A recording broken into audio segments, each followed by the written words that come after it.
الذي جعلنا بنعمة الإيمان والإسلام أشهد أن لا إله إلا الله وحده لا شريك له وأشهد أن سيدنا ونبينا محمدا عبده ورسوله سيد الأنام اللهم صل وسلم وبارك على سيدنا وحبيبنا وشفيعنا ومولانا محمد سيد الغر المحجلين وعلى آله وأصحابه ومن تبعهم بإحسان إلى يوم الدين. أما بعد فقد قال الله تعالى في كتابه الكريم أعوذ بالله من الشيطان الرجيم يرفع الله الذين آمنوا منكم والذين أوتوا العلم درجات صدق الله وصدق رسوله النبي الحبيب الكريم ونحن على ذلك من الشاهدين والشاكرين والحمد لله رب العالمين. بسم الله لا إله إلا الله لا موجود إلا الله لا إله إلا الله لا معبود إلا الله لا إله إلا الله لا مطلوب إلا الله لا إله إلا الله لا مقصود إلا الله بسم الله توكلنا على الله لا حول ولا قوة إلا بالله أستغفر الله العظيم أستغفر الله العظيم أستغفر الله العظيم وأتوب إليه إلى حضرة النبي مصطفى رسول الله صلى الله عليه وسلم وعلى آله وأزواجه وأولاده وذرياته ثم إلى جميع إخوانهم من الأنبياء والمرسلين والأولياء والشهداء والصالحين والصحابة والتابعين وجميع الملائكة المقربين khususan Sultan Aulia Syekh Abdul Qadir Al-Jailani Qaddasana Sirrah thumma jami' ahli al-qubur minal muslimina wal muslimat wal mu'minina wal mu'minat bi masyariqil ardi ila magharibiha fi barriha wa bahriha khususan ila abaina wa ummahatina wa jaddadina wa jaddatina wa khala wa khalatina wa masyikhina wa muallimina thumma ila khususan almarhum Abi Haji Sultan almarhum Sultan almarhum Syamaqullah Kiai Haji Syamaqullah Kiai Haji Syamaqullah Kiai Haji Na'alim Syamaqullah Kiai Haji Kiai Ali Sultan almarhum وإلى خصوص المرحوم بهذا المصنف وإلى جميع مؤلف الذي كتب الذي تعلمنا وعلمنا معلم محمد نسألك اللهم ببركاتهم أن تلهمني وتنفعنا بعلومهم أن نتشاهم بالرحمة والمغفرة شاء لهم الفاتحة بسم الله الرحمن الرحيم الحمد لله رب العالمين الرحمن الرحيم مالك يوم الدين إياك نعبد وإياك نستعين اهدنا الصراط المستقيم صراط الذين أنعمت عليهم غير المغضوب عليهم ولا الضالين رب اغفر لنا ولوالدينا آمين. Makram wal mukhtaram para alim, para asatidz, para sepuh, para tokoh masyarakat berkhusus sahibul fadilah, sahibul majlis, akhina yaitu Bagus Bakar bin Habibi matanallah bitulihi wa hayatihi karam al-mukhtaram ketua majlis Barokah Kabuyutan Paman Rasa Mas Riyu al-karam al-mukhtaram akhina Kiai Lukman Hakim SPDI, hadirin jamaah Majelis Ta'lim rahimakumullah. Insyaallah malam ini kita kajiannya fikih ya. Tentang sunnah berwudu. Bismillahirrahmanirrahim. Wa sunanuhu, dan bermula sunnahnya berwudu. Ai al-wudu'u, tegasnya berwudu. Asyaratu asya'a, itu ada 10 perkara. Wa fi ba'di nusakhil matani, dan di sebagian nasah matan, asyara khisalin, 10 gambaran. Ada yang asyaratu asya'a, ada yang asyara khisalin. At-tasmiyatu, yang pertama membaca bismillah. Awalahu, pada awalnya berwudu. Wa aqalluha, dan bermula sedikitnya baca tasmiyah atau bismillah. Bismillahi, yaitu kalimah bismillahi. Wa akmaluha, dan bermula sempurnanya membaca tasmiyah atau basmalah. Bismillahirrahmanirrahim, yakni kalimah bismillahirrahmanirrahim. Fa in taroka, maka kalau seandainya ditinggalkan atasmiyata, kalimah tasmiyah atau baca basmalah, awalahu, pada awalnya berwudu, ata, maka boleh membaca si yang berwudu, biha, pada kalimah basmalah, fi asna'ihi, pada tengah-tengahnya berwudu. Fa in farago, maka kalau seandainya selesai orang yang berwudu, minal wudu'i, dari wudunya, lam yakti, maka tidak harus orang yang berwudu biha, dengan baca basmalah. Wa ghuslul kafaini, dan yang kedua membasuh 2 telapak tangan. Ilal kau'aini, sampai kepada pergelangan 2 tangan.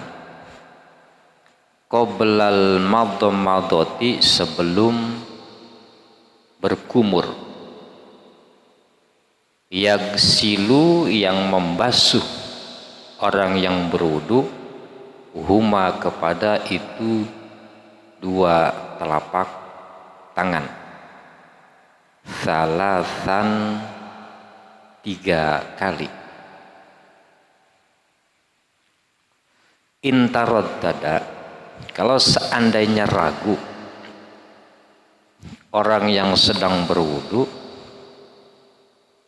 fi tahrihima, pada kesucian 2 tangannya, 2 telapak tangannya.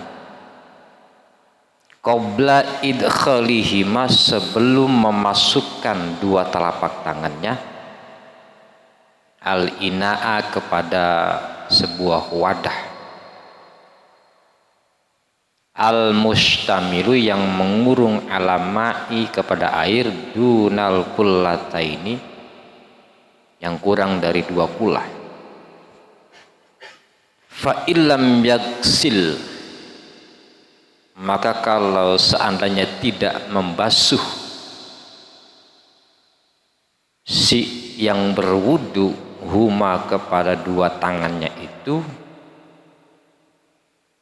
karohun, itu adalah makruh.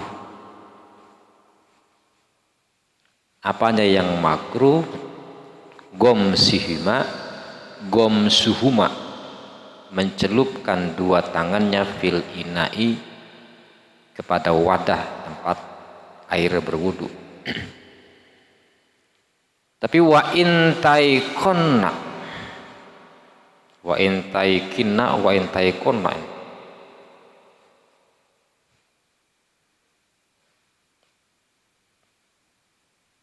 wa in taikunna, dan kalau seandainya yakin orang yang berwudu, toharohuma, kepada kesucian dua tangannya, lam yukroh, maka tidak dimakruhkan, lahu, baginya, gomisuhuma, dengan mencelupkan kedua tangannya. Ini baru dua ya, dua dulu dah. Bismillahirrahmanirrahim. Di dalam berwudu ada fardu, ada sunnah. Kalau pengertian sunnah dalam kaidah fiqhiyah, ma yusabu ala fi'lihi wala yu'aqabu ala tarkihi. Sunnah itu sesuatu yang dikerjakan maka akan mendapatkan pahala atau ganjaran, dan kalau tidak dikerjakan maka tidak mendapatkan siksa atau tidak mendapatkan ganjaran. Itu namanya sunnah. Dikerjakan dapat pahala, ditinggalkan atau tidak dikerjakan enggak dapat pahala, gitu aja. Nah, musannif merinci tentang sunnah wudu. Tidak hanya yang wajib saja, tetapi ada sunnah, supaya pekerjaan amaliyah berwudu itu punya derajat kesempurnaan. Tidak hanya yang wajib dikerjakan, tetapi yang sunnah pun dikerjakan. Makanya salah satu prinsip aliran atau golongan ahlu sunnah wal jamaah tidak pernah meninggalkan tentang sunnah-sunnah yang diajarkan, yang dilaksanakan, yang dilakukan ataupun diamalkan oleh Rasulullah Sallallahu Alaihi Wasallam. Rasul saja tidak hanya yang wajib dikerjakan, tetapi yang sunnah pun dikerjakan. Itu sekelas Rasul yang dimaksum, dijaga dari dosa. Apalah kita ya, yang setiap hari bergelut dengan dosa. Maka tidak menutup kemungkinan kalau yang sunnah ini dikerjakan bisa melunturkannya, merontokkan dosa-dosa kita. Makanya perlu sesuatu yang sunnah ini dikerjakan. Nah wudu pun ada sunnahnya. Yang pertama at-tasmiyah, baca basmalah. Sebelum wudu baca basmalah. Sedikitnya baca tasmiyah itu cukup, kalimat bismillah cukup. Ya, mau wudu nih, sebelum tersentuh tangan ini oleh air, baca tasmiyah atau baca basmalah. Bismillahi cukup. Dilengkapin boleh, lebih bagus, lebih afdol. Bismillahirrahmanirrahim. Nah inilah salah satu wudu kalau dilakukan yang sunnah-sunnah ini, maka level itu naik Pak. Level derajatnya naik. Kalau yang wajib saja dikerjakan berarti baru bisa memahami, mengerti tentang kaidah fikih saja. Tetapi kalau dikerjakan yang sunnah, wajibnya dikerjakan plus sunnahnya naik derajatnya. Tidak hanya fikhiyah, tetapi dia ada landasan tauhid, bahkan ke sufi Pak. Inilah cara berwudu orang yang berakidah dan juga bertasawuf ketika sunnahnya dikerjakan.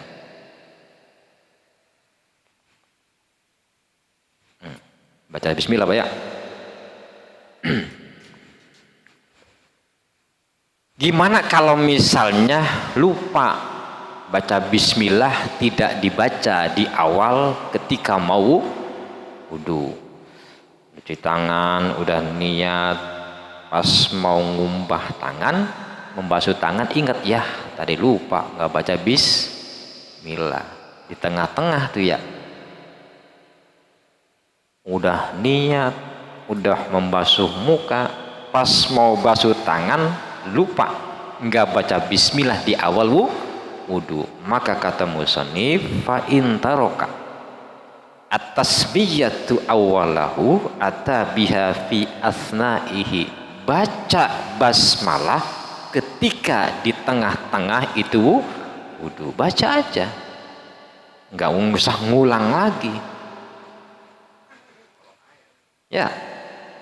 Baca lagi basmalah, cuma kalimatnya beda dengan yang di awal. Kalau yang di awal tadi cukup bismillahi atau bismillahirrahmanirrahim. Kalau lupa bismillahi awalahu wa akhirahu, gitu Pak ya. Ini kalau lupa, duh sayang supaya sunnahnya ke bawah. Ingat ketika basuh tangan atau mau basuh kaki, ingat nggak baca bismillah, baca bismillah. Bismillahi awalahu wa akhirahu, dapat tuh pahala sunnah.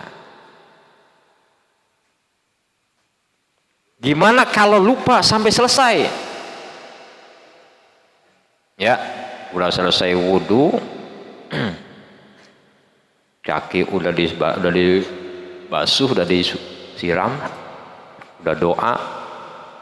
Pas habis mau doa, ingat ya Allah tadi lupa nggak baca bismillah di awalnya, ilok udah ngurang lagi gitu ya. Maka kata musannif fa in farago minal wudu'i lam ya'ti biha, maka kalau sudah selesai berwudu tidak baca bismillah, maka tidak usah baca bismillah. Dapat nggak pahala? Dapat sedikit meren ya. Karena apa?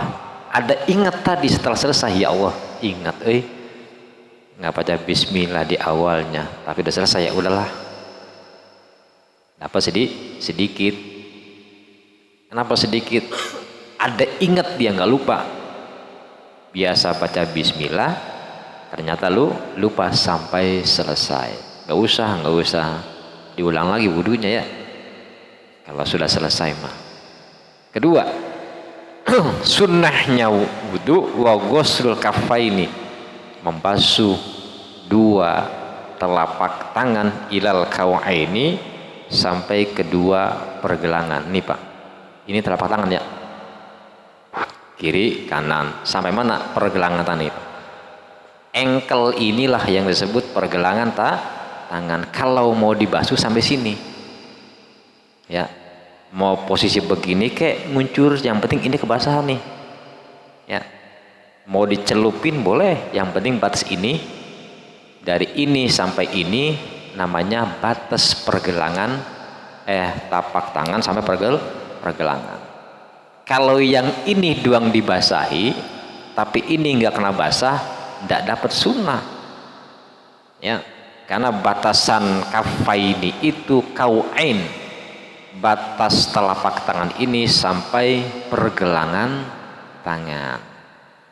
Jadi membasuh kafaini itu tidak hanya telapaknya saja, tapi semua yang disebut dengan pergelangan tangan. Jelas ya? Nah, ini dibasahin Pak, apa? Ya. Ilal kau'aini qoblal madmadah, sebelum kukumur. Yagsilu bi thalathin, 3 kali Pak. Ukuran 3 kali gimana? Dikocorin boleh 3 kali ya, 3 kali. Mau dicelupin boleh, ukuran 3 kali aja. 3 kali nyelupin boleh, set gitu, nggak apa-apa ya. Yang penting kira-kira salasan itu 3 kali. Mau 3 kali isyaratnya begini boleh, yang penting ini kebasahan sampai pergelangan tangan. Ada Pak di sini tanbihnya. Intaroddada fi tahrihima qabla idkhilahima al-ina'a al-mutasyamilu ala ma'i dunal kullataini fa illam yaksil. Maka kalau misalnya kita ragu tentang kesucian tangan ini Pak, tangan mungkin habis ngasih makan ayam atau ngasih makan burung, ada sedikit kena kotoran ayam atau kotoran burung, ketika berwudu di sebuah tempat yang kurang 2 kulah, maka tidak boleh membasuh tangan di situ. Kenapa Pak? Karena khawatir kalau ragu ini bau najis. Kalau air yang kurang 2 kulah terkena tangan yang ada najis, walaupun air tersebut tidak berubah rasanya, tidak berubah warnanya, dan aromanya pun sama, tetap dihukumi muta najis. Itu kalau air yang kurang 2 kula. Atuh kalau pengen dapat sunnah, yang kurang 2 kula itu ambil saja pakai gayung. Kalau ini ragu, gitu ya. Apalagi kalau misalnya lebih dari 2 kula, sah-sah saja, asalkan tidak berubah airnya. Jelas ya? Jadi dimakruhkan kalau yang kurang 2 kula itu dicuci langsung, tangannya dicelupin, karena khawatir berubah air. Bagusnya diambil pakai gayung, gitu ya. Beda yang lebih dari 2 kula nggak apa-apa dicelupin.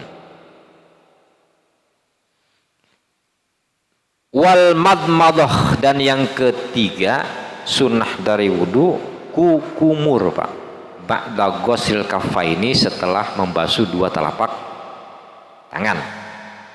Wa yasilu, dan hasil aslul sunnati, asalnya sunnah, biha, pada berwudu, yaitu biidkhalil ma'i, memasukkan air, fil fami, ke dalam mulut.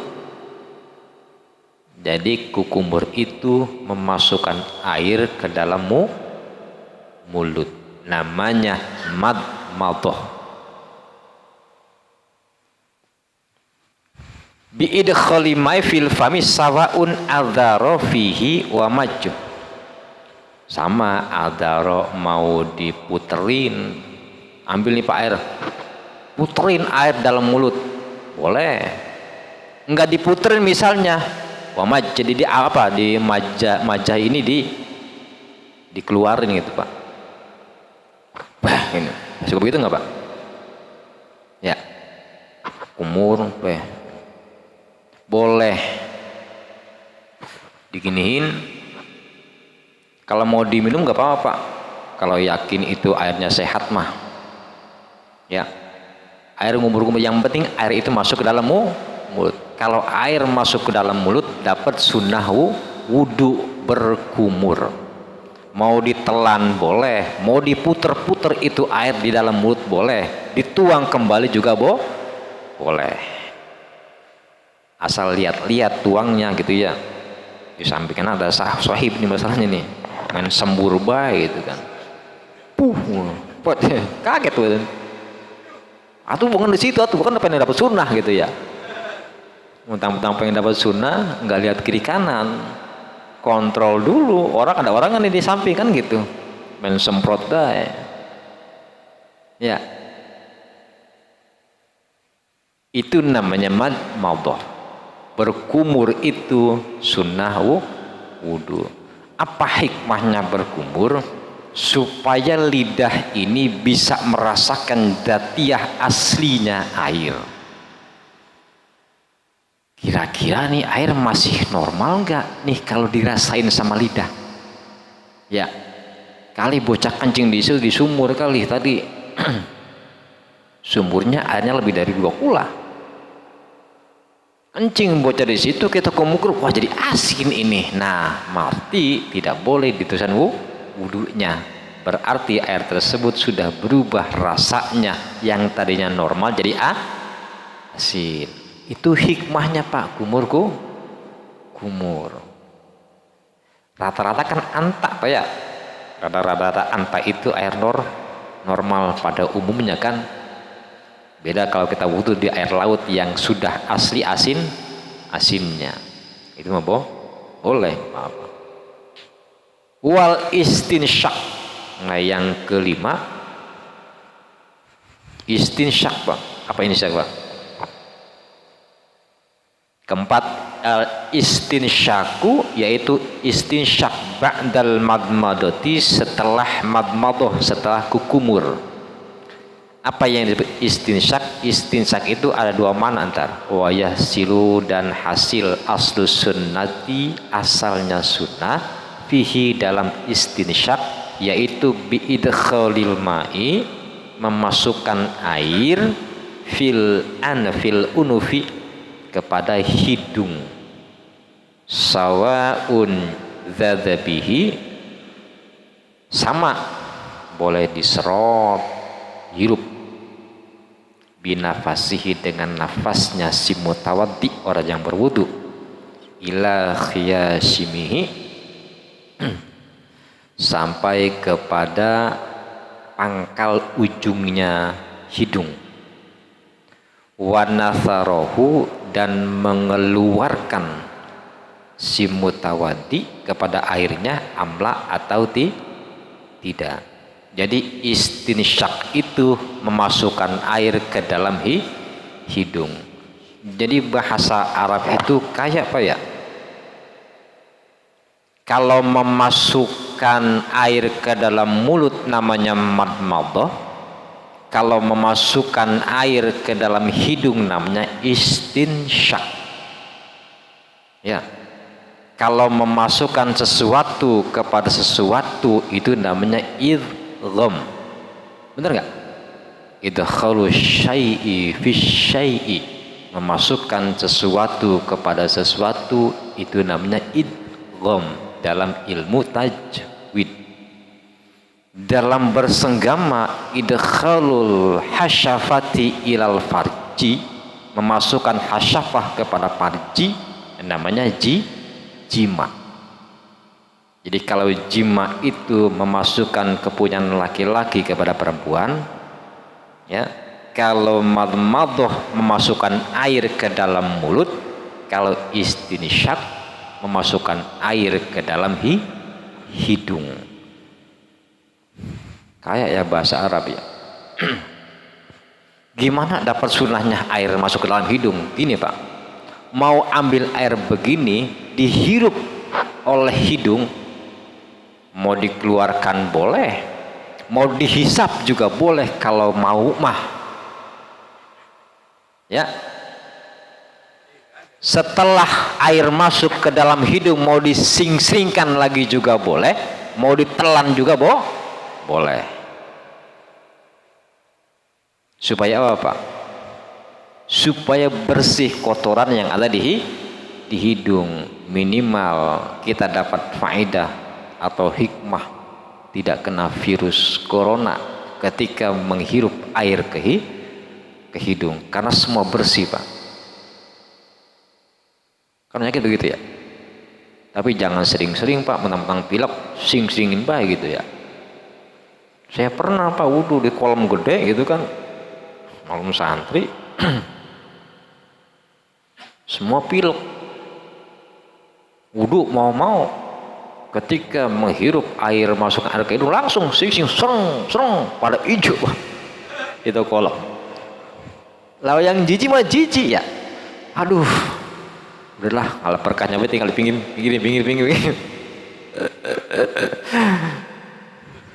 Sunnah mau boleh, tapi lihat kondisi kan itu ya. Kalau sekira-kira di tempat kolam yang utuh banyak gede, menyingsingkan itu hidung ke situ, apalagi yang pilek, otomatis ada ingus kan di situ kan ya. Berarti wudunya nggak pakai adab kalau begitu kan. Nyingsing sih boleh, tapi jangan ke situ, kalau keluarnya lah gitu ya, jangan di kolamnya. Cicing sia cenah, aing menang pasunatan gitu. What? Bisa dia dalilnya. Jadi gitu ya. Memasukkan air ke dalam hidung itu boleh dikeluarkan, boleh dihirup. Kalau dihirup sakit jangan, keluarin aja.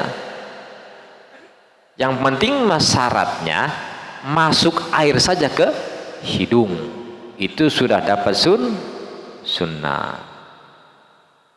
Jelas ya.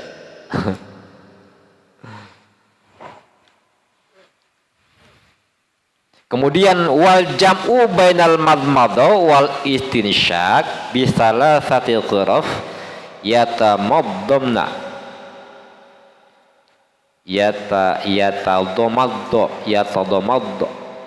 yatamaddo min kulli minha. Jadi kalau menyatukan antara madmadhah dan istinsyak dengan 3 kali, afdalu minal fasl bainahuma. Jadi kalau menyatukan Bapak ketika berwudu sekalian kumur-kumur sama masukin air ke hidung, itu lebih utama ketimbang satu-satu. Hidung mulut dulu baru hidung. Itu bagusnya Pak. Jadi ketika kumur-kumur sekalian menghirup air ke hidung. Itu lebih utama atau lebih afdol. Mau satu-satu boleh gitu kan ya. Mau sekalian juga boleh lah, sah-sah saja. Tapi menurut musannif menyatukan keduanya itu lebih utama. Kemudian wa masu jam'ir rasi, dan mengusap semua kepala. Ya. Wa fi ba'di nusail matani wasti'abar rasi bil masi, yakni meratakan kepala bil masi dengan mengusap. Amma mashu ba'dir rasi, adapun mengusap sebagian kepala, fawajibu, maka itu wajib, kama sabako, sebagaimana yang telah terdahulu diceritakan. Walau lam yurad, dan kalau seandainya tidak dimaksud nas'u ma'ala rasihi, melepas apa yang ada di kepala, min amamati, contoh seperti imamah, wa nahwiha, dan contoh juga selain daripada imamah. Nah, jamaah sekalian rahimakumullah, yang kelima, sunnah dari berwudu itu mengusap semua kepala. Kan wajibnya mengusap sebagian rambut di kepala. Ada juga yang mengatakan yang lebih sahih mengusap sebagian kulit yang ada di kepala. Kenapa disebut rambut bagi yang punya rambut? Kalau yang tidak punya rambut, maka yang diusap adalah kulit yang ada di kepala. Sunnah berwudu, kepala itu diusap semuanya. Ini Pak ya, contoh berwudu usap segini 3 kali. Ini sunnahnya mengusap kepala. Gimana kalau misalnya ketika berwudu pakai belangkon atau pakai imamah? Imamah itu serban Pak ya, yang diikat di kepala, apa namanya, imamah. Ada juga kalau yang di sini namanya apa Pak, di selendang itu? Di sini apa namanya?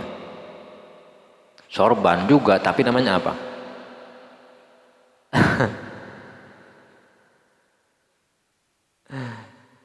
Aduh, lupa saya namanya.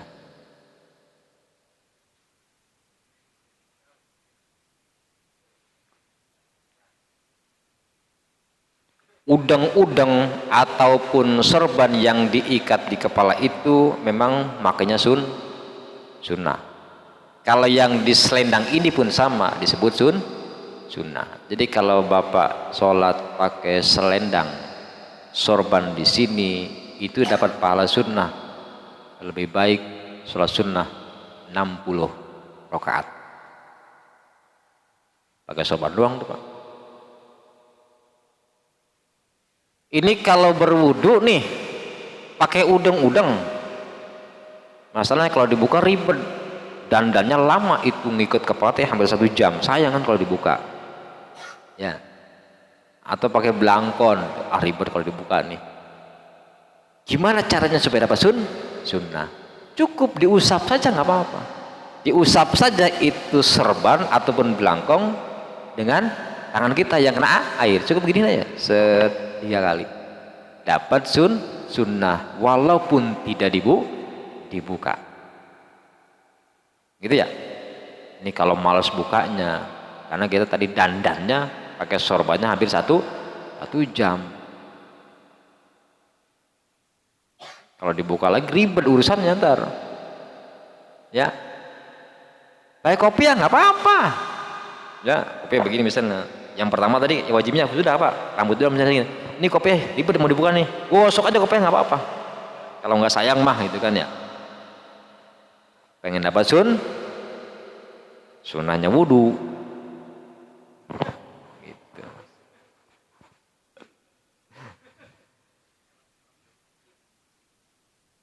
Ya.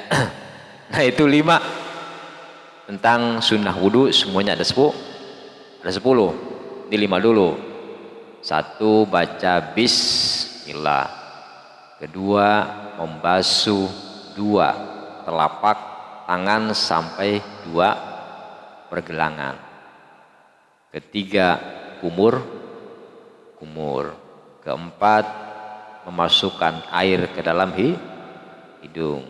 5, baru tuh Pak, mengusap rambut atau kepala seluruhnya. Itu sunnahnya wudu. Ya. 5 aja dulu. Sampai situ ada pertanyaan enggak tentang sunnahnya berwudu?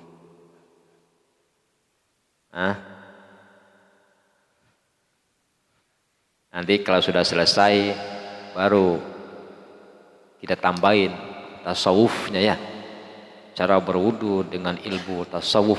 Ini baru fikih nih. Dan setiap sunnah itu ada bacaannya ya. Selain bismillah, kumur-kumur ada bacaannya ya. Kemudian mengusap membasuh tangan dua ini ada bacaannya ya. Kumur-kumur, memasukkan air ke hidung, mengusap kepala, semua ada bacaannya. Nah, kalau bacaannya itu dihayati sampai ke kolbu, berarti sudah naik level dia wudunya, bukan hanya fikih tapi tauhidnya dan tasawufnya dibawa. Ya, kalau sudah memahami itu maka insya Allah Pak tidak akan pernah selama hidupnya ingin batal dari wudu. Karena bukan hanya fikih saja yang dipahami Pak, tauhid dan tasawufnya pun dipahami. Kalau itu dipahami, insya Allah Pak, setiap hari kita ingin dalam hidup itu tidak pernah ingin batal wudhu. Ada pertanyaan begini Pak, gimana kalau wudhunya ngencelong-ngencelok? Atau ngencelong-ngencelong apa? Contoh misalnya niat wudhunya di musola atas, membasuh muka sekalian niat di musola atas. Mau membasuh dua tangan kemais sini nih. Ternyata di situ ada yang ngajakin ngopi Pak. Di pos ya. Dari mana? Mau ke bawah. Ngopi dulu kita di sini, ngopi dulu, ngerokok dulu, ngobrol dulu tuh. Ada kelas jam. Ngopi dulu di bawah atas. Baru dah selesai ngopi bawah. Terusin di sini teh cuci tangan. Cuci tangan, naik lagi ke atas. Mau kemana Pak? Mau ke Pasar Lama ceritanya teh. Di Masjid Al Hidayah nerusin dia basuh apa nih Pak? Kepala. Di situ ke Pasar Lama lapar, mampir ke warteg, makan dulu. Makan dulu. Merokok dulu. Ya, ngopi lagi Pak itu. Selesai sampai Pasar Lama di musola, ada musola di Pasar Lama kan ya, ke stasiun. Terusin terakhir nyuci kaki.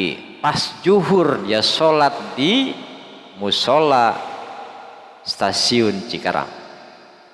Pertanyaannya adalah sah enggak wudunya orang yang seperti itu? Atau bisa juga tidak sah wudunya orang seperti itu? Jawabannya kan dua, antara sah dan tidak. Bisa sah enggak? Atau jangan-jangan enggak sah wudunya? Selang ngopi, selang rokok, selang makan. Jawabannya dua juga Pak. Bisa jadi sah, bisa jadi tidak sah. Kalau yang sah, ini pada umumnya kayak kita nih Pak, normal ya. Jadi selama pertama kali wudhu di musola atas itu, walaupun makan, minum, rokok, ngopi, nggak pernah kentut tuh Pak, nggak buang air, nggak kencing, maka sampai stasiun nggak pernah kentut, nggak pernah kencing, ya, nggak pernah ingat lupa, nggak tidur gitu kan, jalan kaki masalahnya, maka itu wudhunya sah. Bisa tidak sah wudhunya seperti itu kalau orang yang tersebut punya dawa imul hadas, punya langgeng hadas, bentar-bentar kentut gitu ya, tut kentutnya tuh panjang kentutnya tuh Pak, tut terus ngaso tuh 5 menit, kentut lagi tut. Bagi orang yang langgeng hadas maka tidak sah wudhunya, mencelek begitu. Jadi harus sekaligus wudhunya. Ya, bahkan harus masuk waktu langsung wudhu, nggak boleh tuh mencela-mencela wudhunya. Ini ada pertanyaan begitu Pak. Jadi bisa sah wudhunya, bisa juga tidak sah, tergantung kondisi orangnya. Ada pertanyaan sampai situ? Sunah wudhu cukup?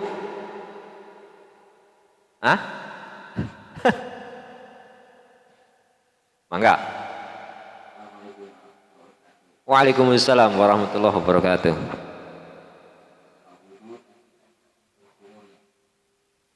Betul?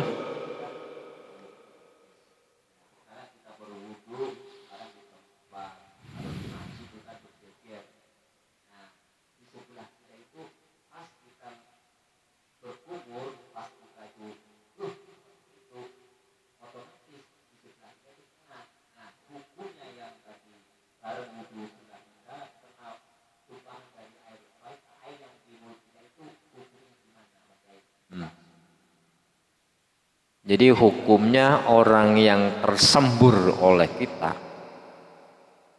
kebetulan ada di samping kita, itu air yang di kita teh gimana hukumnya kena? Tergantung kita, Pak. Kalau kita misalnya nih lagi sariawan, otomatis kan di dalam ini ada darah. Benar nggak? Kalau kita yakini kita sedang sariawan, di kumur-kumur ini ada darah, kita sembur ke orang, berarti orang itu kena najis. Wajib hukumnya dia harus disucikan, dibersihkan karena kena najis. Kalau normal nih ya, nggak sariawan, nggak sakit gigi, sehat aja gitu kan, kumur-kumur, coba-coba kalau makan petai bau, nggak apa-apa itu mah ya, karena tidak najis. Yang kita makan, yang kita minum, yang kita hisap, itu semuanya suci. Ketika kumur-kumur itu dibuang kena orang, itu bukan najis, jember doang kalau kata itu mah ya, jember, jijik atau jember itu belum tentu najis. Jelas ya, apalagi bisa bangun tidur ya, kumur-kumur puk kena orang, deh ya. Itu kalau nggak sengaja bukan ya, kita nggak sengaja ya, nggak sengaja ada orang gelap bukan subuh ambo mati buat ayah kurang aja sih.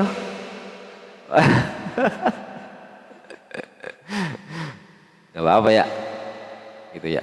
Jadi kalau sekali lagi kalau ada najis berarti najis. Kalau kita yakin kita sariawan ada darah nih, biasa kan begitu kalau sariawannya sakit gigi atau sariawan, gusi kita berdarah, kumur-kumur keluar darah dikit berarti najis, kena orang berarti kena najis gitu. Kalau kita yakin sehat nggak apa-apa, berarti nggak najis gitu aja. Ada lagi? Nggak? Sudah?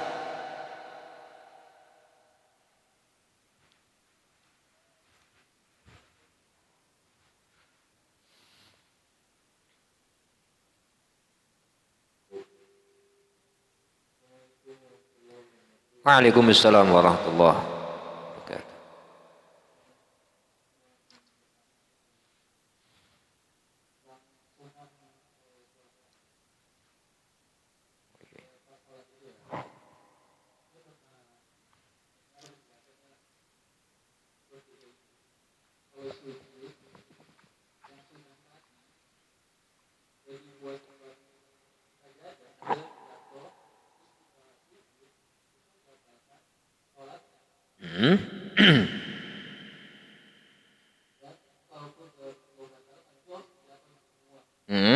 Betul.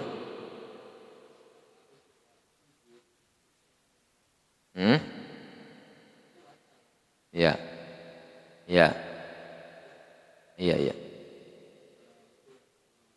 Waalaikumsalam warahmatullahi wabarakatuh. Oh iya, ini udah sholat ya. Kita wudhu baru bahasannya langsung ke sholat. Tidak apa-apa dah. Jadi gini dah, ketika sujud itu jangan sampai ada yang menghalangi, atau jidat ya, jidatnya tarang, apa tarang itu namanya? Hah? Bahasa Indonesia apa? Kening ya? Kening, tarang, jidat, jangan sampai ada terhalang kepada tempat sujud. Kalau ada yang terhalang maka tidak sah sujudnya.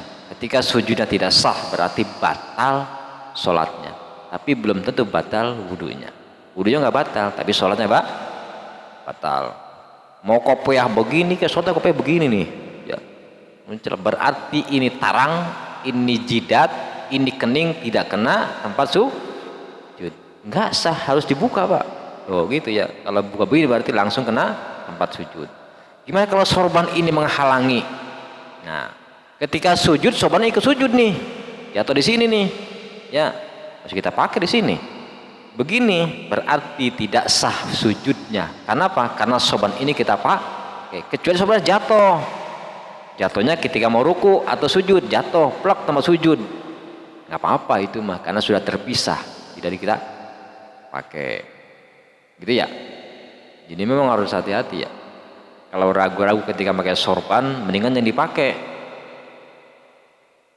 Yang dipakai takut lagi sujud kagak bener gitu ya. Taruh aja di situ di tempat sujud. Ya. Jadi apa? Jangan kita ngejar sunnahnya ya, tapi kita ngejar wajibnya. Takutnya sujud nggak sah. Kalau sujud nggak sah berarti sholatnya batal. Jadi bukan hanya sorban ya, kopiah ke, peci ke, pet ke, topi ke, imamah ke. Batasnya kalau ini tarang tidak kena tempat sujud, berarti sujudnya tidak sah. Itu dah. Ya, rambut boleh. Rambut sama itu, rambut panjang misalnya. Sama. Ketika sujud terhalang rambut, sujudnya tidak sah walaupun satu helai. Jadi harus pas, harus rata ya. Di sini. Gimana kalau misalnya pasir? Pasir nggak apa-apa. Malum ngebul, lagi sholat, angin puyuh, puting beliung, pasir mulut tempat sujud aja nggak apa-apa. Ya, sujud yang kedua gimana? Di sini ada pasir, usap aja nggak apa-apa, asal jangan 3 kali berturut-turut. Jelas tak? Ada lagi? Mangga?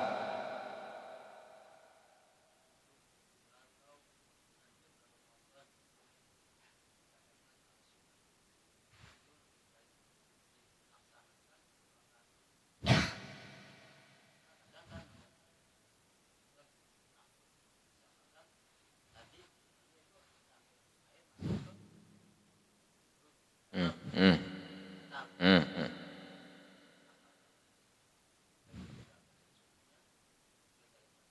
Hmm. Ya. Puasa wajib atau puasa sunnah ketika berwudu itu pun ada aturannya ya, ada caranya. Jangan mentang-mentang lagi puasa Ramadan, kata guru masukin air nih ke mulut. Nah, kesempatan nih. Boleh diminum buat lagi wudu mah nih.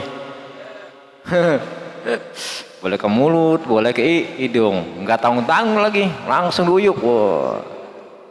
Mumpung ada bonus wudu boleh minum. Nggak begitu caranya ya. Ketika orang yang berpuasa justru dimakruhkan kumur-kumur. Ya, makruh. Kenapa? Menjaga jangan sampai ada sesuatu yang masuk ke dalam mulut. Daripada batal, mendingan kita ninggalin sunnahnya wudu. Begitupun masukin air ke hidung, mendingan jangan dah. Jaga-jaga supaya batal puasa batal nantinya. Ya. Kalau misalnya mau kumur-kumur nggak apa-apa, kumur-kumur. Kalau kita yakin, kayaknya yakin nih kumur-kumur nggak ketelan gitu kan, nggak apa-apa. Sah-sah aja. Tapi kalau merasa ketika kumur-kumur seger nih, ternyata habis kumur-kumur seger, puasanya mah nggak batal, cuma kemungkinan besar tidak dapat pahala puasa. Jelas ya? Gitu mas. Lebih baik menghindari yang sunnah karena khawatir yang wajib itu bisa batal. Sok ide cukup? Oke deh. Itu ya yang disampaikan pada malam hari ini. Walaupun singkat, mudah-mudahan ada manfaatnya. Baru 5 yang kita bahas tentang sunnah wudu, tinggal 5 lagi. Insyaallah 2 minggu ke depan akan kita bahas, plus kajian tasawufnya tentang berwudu. Mudah-mudahan yang hadir pada malam hari ini, khususnya jamaah, khususnya umumnya jamaah yang tidak bisa hadir, lingkungan majlis taklim ini, Allah semua kita diberikan oleh Allah tambah-tambah berkah panjang umur, tambah-tambah berkah rizki, ilmu yang manfaat, niat, maksud, tujuan serta cita-cita kita dikabul oleh Allah Subhanahu wa taala. Yang sedang sakit ya, wabil khusus Pak Udin ya, kita doakan semoga Allah berikan kesabaran, Allah segera angkat penyakitnya dan bisa beraktivitas kembali di majelis taklim yang mulia ini. Anak-anak kita yang masih balita ataupun yang sudah sekolah, mudah-mudahan selalu Allah jaga, Allah berikan kesehatan jasmani dan rohani, Allah jadikan anak-anak kita semua anak-anak yang soleh dan solihah, yang berbakti, yang bermanfaat, yang berguna untuk dirinya, keluarga, masyarakat, agama, serta nusa dan bangsa. Dibarakati umil Quran. Al-Fatihah. A'udzu billahi minasyaitonir rajim. Bismillahirrahmanirrahim. Alhamdulillahi rabbil alamin arrahmanir rahim maliki yaumiddin. Iyyaka na'budu wa iyyaka nasta'in. Ihdinas siratal mustaqim. Siratal ladzina an'amta 'alaihim ghairil maghdubi 'alaihim waladdallin. Rabbi ighfir lana wa liwalidayna amin. Demikian kurang lebihnya mohon maaf. Wallahul muwaffiq ila aqwamit thoriq. Assalamualaikum warahmatullahi wabarakatuh. Pak, doa Pak. Doa.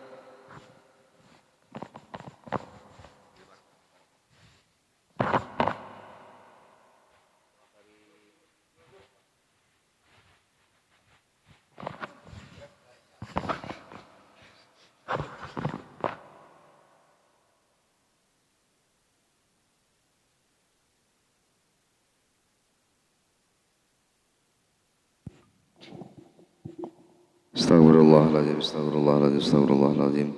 Allahumma salli wa sallim ala sayyidina Muhammadin fil awwalin wal akhirin wa barik wa sallim radhiyallahu tabaraka wa ta'ala an kulli sahabati Rasulillahi ajma'in. Bismillahirrahmanirrahim. Alhamdulillahi rabbil alamin. Hamdan syakirin, hamdan na'imin, hamdan yu'afi ni'am wa yukafi wa mazidah. Ya Rabbana wa ilahana wa lakal hamdu wa lakal mulku wa lakal syukuru kama yanbaghi li jalali wajhikal karim wa 'azza sultanik. Allahumma salli ala sayyidina Muhammad wa ala ali sayyidina Muhammad. Subhanaka la nuhsi thana 'alaika anta kama asnaita ala nafsik. Walakal hamdu hatta tarda wa lakal hamdu idza radita walakal hamdu ba'da ridha. Allahumma ighfir lana dhunubana wa liwalidina warhamna kama rabbawna shighara. Allahumma ighfir lil muslimina wal muslimat wal mu'minina wal mu'minat al ahya'i minhum wal amwat. Allahumma ya muyassir yassir wa ya mudabbir dabbir wa ya musahil sahil sahil alaina kulla asir bijahil basiril nadir. Allahumma ansurna fa innaka khairun nasirin waftah lana fa innaka khairul fatihin waghfir lana fa innaka khairul ghafirin warhamna fa innaka khairur rahimin warzuqna fa innaka khairur razikin. Wahdina wa nazzina minal qawmil kafirin wahdina wa nazzina minal qawmil hasidin wahdina wa nazzina minal qawmil munafikin. Allahumma inna nas'aluka al-huda wat-tuqa wal-'afaf wal-ghina. Allahumma inna nas'aluka ridhaka wal jannah wa na'udzu bika min sakhatika wan nar. Rabbana hab lana min azwajina wa dzurriyyatina qurrata a'yun waj'alna lil muttaqina imama. Rabbana atina min ladunka rahmatan wa hayyi' lana min amrina rasyada. Rabbana taqabbal minna innaka antas samiul alim wa tub alaina innaka antat tawwabur rahim. Rabbana ya Allah atina fid dunya hasanah wa fil akhirati hasanatan wa qina adzabannar. Wa sallallahu ala sayyidina Muhammad wa ala alihi wasallam. Subhana rabbika rabbil izzati amma yasifun wassalamun alal mursalin walhamdulillahi rabbil alamin. Ya Rabbi bil Mustafa balligh maqasidana waghfir lana ma madha ya wasi'al karami. Ya Rabbi bil Mustafa balligh maqasidana waghfir lana ma madha ya wasi'al karami. Ya Rabbi bil Mustafa balligh maqasidana waghfir lana ma madha ya wasi'al karami. Allahumma salli wa sallim wa barik alaihi.